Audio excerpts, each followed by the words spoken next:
मोगा दी MLA अमन अरोड़ा वल्लों अज जिले दे पिंड मोठा वाली विच सड़क ते प्रीमिक्स पाउण दा काम शुरू किया जा रहा सी अते उस वेले कुछ पिंड वासियां ने MLA अमन अरोड़ा नूं कहा कि पिंड विच बने पशुआं दे सरकारी हस्पताल दी बिल्डिंग उपर सरपंच ने कब्जा किया होया है।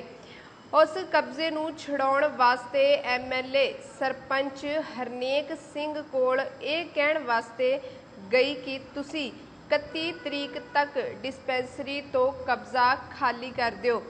इस गलबात दौरान सरपंच ते उसदे साथियां वल्लों MLA दे नाल बदसलूकी कीती गई। मजबूरन MLA नूं सरपंच अते उन्हां दे साथियां दी शिकायत थाणा सदर विच करनी पई, जिथे पुलिस अपनी कार्रवाई कर रही है।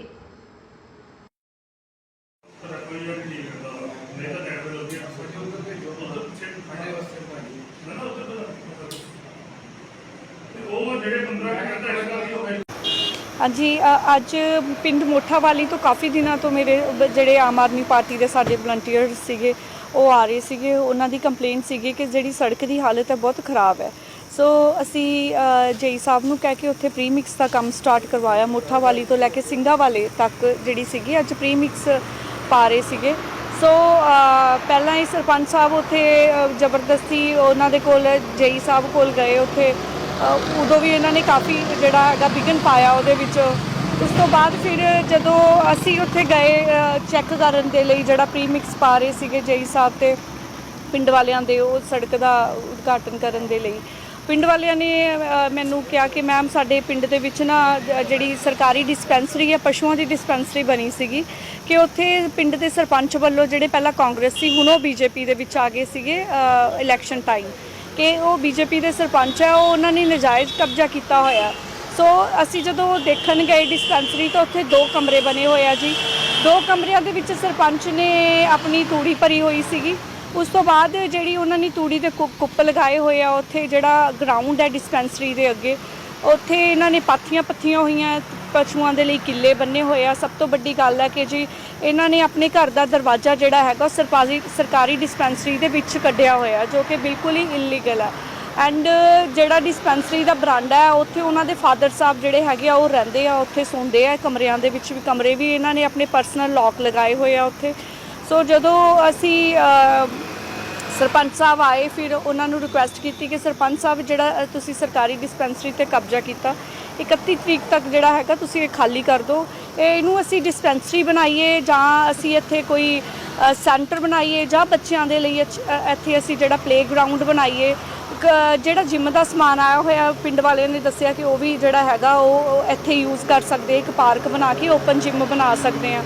सो जिहड़े सीगे मिसबिहेव करन लग गए, कहंदे कि मैं पिंड का सरपंच हाँ, मैं देखूँगा, मेरे तो कोई कब्जा नहीं छुड़ा सकता, मैं BJP का सरपंच हाँ, मैं हरजोत कमल जी के नाल गल करूँगा, ये कब्जा मेरे तो तुसी कोई नहीं हुंदे हैगे आम आदमी पार्टी वाले मेरे तो कब्जा छुड़ाने वाले, ये मैं देखूँगा कि मैं करना है कि नहीं करना।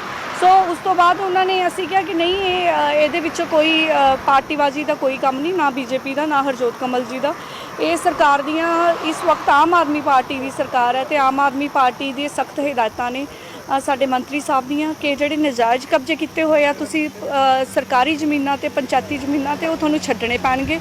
हुण चाहे तुसीं पिंड दे सरपंच हो, चाहे कोई MP है, चाहे कोई CM रहा होया एक्स CM है, चाहे कोई एक्स MLA है, जिन्हों ने भी नजायज़ कब्जे किए हुए हैं सारिਆਂ ਨੂੰ छड्डणे पैणगे। सरपंच साहब ये तुहानूं छड्डणी पैणी है। एंड वो जाके डांगा कढ़ लियाए जी अपने घरों जाके, कहंदे कि देखो मेरे घर जलान आया, मेरे घर नूं अग लाण आया ये।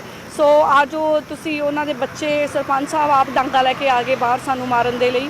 सो फिर असी पुलिस नूं कॉल की। सो हुण जिहड़ी बनदी कार्रवाई उन्हां ते कीती जाएगी, पर इदां दी गुंडागर्दी तो असी डरन वाले है नहीं गे।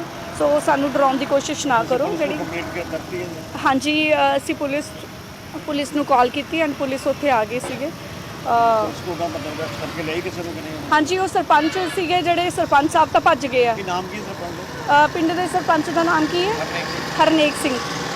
हाँ जी, वो तो सरपंच तो खुद भज गए उत्थों क्योंकि पुलिस काफ़ी लेट पहुंची, उत्थे 50 मिनट बाद पुलिस आई है। ਸੋ ਸਰਪੰਚ ਉੱਥੋਂ ਭੱਜ ਗਏ ਸੀ, ਉਹਨਾਂ ਦਾ ਬੇਟਾ, ਉਹਨਾਂ ਦੀ ਬੇਟੀ ਤੇ ਜਿਹੜੇ ਹੋਰ ਉੱਥੇ ਅਕਿਊਜ਼ ਸੀਗੇ ਉਹ ਸਾਰੇ ਜਿਹੜੇ ਹੈਗੇ ਆ ਉਹਨਾਂ ਨੂੰ ਪੁਲਿਸ ਲੈ ਕੇ ਆਈ ਹੈ ਅਤੇ ਉਹ ਮੰਨ ਵੀ ਗਏ ਆ ਕਿ ਅਸੀਂ ਮਾਰਨ ਲਈ ਇਹਨਾਂ ਨੂੰ ਡਾਂਗਾ ਲੈ ਕੇ ਆਏ ਸੀਗੇ।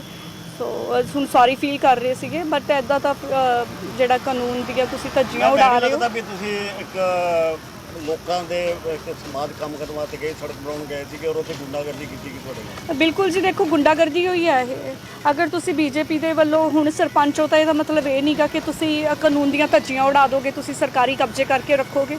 ਸੋ ਇਹ ਬਿਲਕੁਲ ਨਹੀਂ ਚੱਲਣ ਦਿੱਤਾ ਜਾਏਗਾ, ਚਾਹੇ ਉਹ ਆਮ ਆਦਮੀ ਪਾਰਟੀ ਦਾ, ਚਾਹੇ ਉਹ ਕਾਂਗਰਸ ਦਾ, ਚਾਹੇ ਉਹ ਬੀਜੇਪੀ ਤੋਂ, ਕਿਸੇ ਵੀ ਪੋਲੀਟੀਕਲ ਪਾਰਟੀ ਤੋਂ ਬਿਲੋਂਗ ਕਰਦਾ ਹੋਵੇ। ਪਰ ਉਹ ਜਿਹੜੇ ਗਲਤ ਕੰਮ ਹੈਗੇ ਆ, ਉਹਨਾਂ ਨੇ ਆਪਣੀ ਜੀ ਜਿਹੜੀਆਂ ਟਾਈਲਾਂ ਗਲੀਆਂ ਦੇ ਵਿੱਚ ਲੱਗਣੀਆਂ ਸੀ ਉਹਨਾਂ ਦੇ ਘਰ 'ਚ ਪਈਆਂ ਨੇ। ਇੱਕ ਸੋਲਰ ਜਿਹੜੀ ਮੋਟਰ ਹੈਗੀ ਆ ਉਹ ਉਹਨਾਂ ਨੇ ਆਪਣੇ ਘਰ 'ਚ ਰੱਖੀ ਹੋਈ ਹੈ। ਜਿਹੜਾ ਸਰੀਆ ਹੈਗਾ, ਸੀਮੈਂਟ ਹੈਗਾ, ਉਹ ਉਹਨਾਂ ਨੇ ਜ਼ਬਰਦਸਤੀ ਆਪਣੇ ਘਰ ਰੱਖਿਆ ਹੋਇਆ। ਉਹਨਾਂ ਦੇ ਘਰ ਦੇ ਵਿੱਚ 5 ਉਹਨਾਂ ਦੇ ਘਰ ਦੇ ਜਿਹੜੇ ਮੈਂਬਰ ਆ ਉਹਨਾਂ ਦਾ ਨਰੇਗਾ ਦੇ ਵਿੱਚ ਨਾਮ ਪਵਾ ਕੇ ਉਹ ਪੈਸੇ ਲੈ ਰਹੇ ਆ ਉਹ। ਸੋ ਅਗਰ ਤੁਸੀਂ ਸਰਪੰਚ ਬਣ ਗਏ, ਇਹਦਾ ਮਤਲਬ ਇਹ ਨਹੀਂਗਾ ਕਿ ਤੁਹਾਡੇ ਕੋਲ ਕੋਈ ਪਾਵਰ ਆ ਗਈ ਹੈ ਅਤੇ ਤੁਸੀਂ ਉਹਦਾ ਮਿਸਯੂਜ਼ ਕਰੋਗੇ ਅਤੇ ਆਮ ਲੋਕਾਂ ਦੇ ਜਿਹੜੇ ਹੈਗੇ ਆ ਉਹਨਾਂ ਦੀ ਕੋਈ ਸੁਣਵਾਈ ਨਹੀਂ ਹੋਏਗੀ। ਸਾਡੀ ਆਮ ਆਦਮੀ ਪਾਰਟੀ ਸਰਕਾਰ ਦੇ ਬਹੁਤ ਹੀ ਸਾਡੇ ਸਾਫ ਸੁਥਰੇ ਸਾਡੇ ਹੈਗੇ ਆ ਕਿ ਕੋਈ ਵੀ ਜਿਹੜੇ ਗਲਤ ਕੰਮ ਹੈ ਅਸੀਂ ਹੋਣ ਨਹੀਂ ਦੇਵਾਂਗੇ।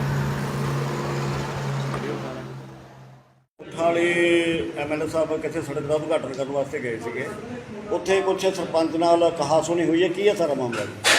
ਐਕਚੁਅਲੀ ਸਾਨੂੰ ਇਹਦੇ ਸੰਬੰਧ 'ਚ ਸਾਨੂੰ ਫੋਨ ਆਇਆ ਸੀਗਾ ਐਮਐਲਏ ਸਾਹਿਬ ਦੇ ਪੀਏ ਦਾ। ਅਸੀਂ ਜਿੱਥੇ ਤੁਰੰਤ ਅਸੀਂ ਮੌਕੇ 'ਤੇ ਪਹੁੰਚੇ ਹਾਂ। ਮੌਕੇ 'ਤੇ ਪਹੁੰਚ ਕੇ ਸਿਚੁਏਸ਼ਨ ਨੂੰ ਹੈਂਡਲ ਕੀਤਾ ਅਤੇ ਗੱਲ ਜਿਹੜੀ ਹੁਣ ਤੱਕ ਸਾਹਮਣੇ ਆਈ ਉਹ ਇਹ ਆਈ ਹੈ ਕਿ ਉੱਥੇ ਐਮਐਲਏ ਸਾਹਿਬ ਰਿਕੁਐਸਟ ਕਰਨ ਗਏ ਸੀਗੇ ਆਪਣੇ ਵੀ ਜਿਹੜੀਆਂ ਪੰਚਾਇਤੀ ਕੋਈ ਸਰਕਾਰੀ ਜ਼ਮੀਨਾਂ ਜਿਹੜੀਆਂ ਕਿਸੇ ਦੇ ਕਬਜ਼ੇ 'ਚ ਪਿਛਲੇ ਕਾਫੀ ਟਾਈਮ ਤੋਂ, ਉਹਦੇ ਸੰਬੰਧ 'ਚ ਇੱਕ ਡਿਸਪੈਂਸਰੀ ਹੈ ਮੋਠਾ ਵਾਲੀ ਪਿੰਡ, ਉਹ ਡਿਸਪੈਂਸਰੀ ਦੇ ਸੰਬੰਧ 'ਚ ਗਏ ਸੀ। ਅੱਗਿਓਂ ਸਾਨੂੰ ਜਿਹੜੀ ਇਨਫੋਰਮੇਸ਼ਨ ਇਹ ਆ ਕਿ ਅੱਗੇ ਉਹਦਾ ਸਰਪੰਚ ਜਿਹੜਾ ਮੌਜੂਦਾ ਉਹ ਅਤੇ ਉਹਦੀ ਫੈਮਿਲੀ ਨੇ ਆਪਣੇ ਐਮਐਲਏ ਸਾਹਿਬ ਨਾਲ ਕੋਈ ਬਦਤਮੀਜ਼ੀ ਕੀਤੀ ਆ, ਕੋਈ ਹਮਲਾ ਕਰਨ ਦੀ ਕੋਸ਼ਿਸ਼ ਕੀਤੀ ਆ, ਜਿਹਨੂੰ ਵੈਰੀਫਾਈ ਕੀਤਾ ਜਾ ਰਿਹਾ ਜਿਹਦੇ ਫੈਕਟਸ ਨੂੰ ਸਾਰਿਆਂ ਨੂੰ। ਅਤੇ ਜਿਹੀ ਜੀ ਅੱਗੇ ਗੱਲ ਸਾਹਮਣੇ ਆ ਰਹੀ ਆ ਉਸ ਹਿਸਾਬ ਨਾਲ ਕਾਰਵਾਈ ਕੀਤੀ ਜਾਊਗੀ। ਅਤੇ ਬਾਕੀ ਇਨਫੋਰਮੇਸ਼ਨ ਉਸ ਤੋਂ ਬਾਅਦ ਤੁਹਾਨੂੰ ਕੁਛ ਰਾਉਂਡ ਅਪ ਕੀਤੇ ਬੰਦੇ ਜੀ ਉੱਥੋਂ ਤੁਹਾਡੇ ਵੱਲੋਂ? ਰਾਉਂਡ ਅਪ ਸਰ ਇੱਕ ਤਾਂ ਸਤਨਾਮ ਸਿੰਘ ਮੌਕੇ ਤੋਂ ਹੈ, ਇੱਕ ਹਰਪ੍ਰੀਤ ਕੌਰ ਹੋਈ ਹੈ, ਬਾਕੀ ਬੰਦੇ ਮੌਕੇ 'ਤੇ ਮੌਜੂਦ ਨਹੀਂ ਸੀ। ਇਹ 2 ਬੰਦੇ ਰਾਉਂਡ ਅਪ ਹੋਏ ਨੇ। ਇਹ ਇਹਨਾਂ ਦੇ ਸਰਪੰਚ ਸਾਹਿਬ ਨਾਲ ਕੋਈ ਰਿਲੇਸ਼ਨ ਹੈ ਜੀ, ਫੈਮਿਲੀ ਮੈਂਬਰ ਹੈ ਕਿੱਦਾਂ? ਇਹ ਸਰ ਇਹਨਾਂ ਦੇ ਫੈਮਿਲੀ ਮੈਂਬਰ ਹੀ ਨੇ, ਇਹਨਾਂ ਦੇ ਭਤੀਜਾ ਜਾਂ ਬੇਟਾ ਇੱਦਾਂ ਨੇ, ਉਹ ਵੈਰੀਫਾਈ ਹੋ ਰਿਹਾ ਸਾਰਾ ਕੁਝ।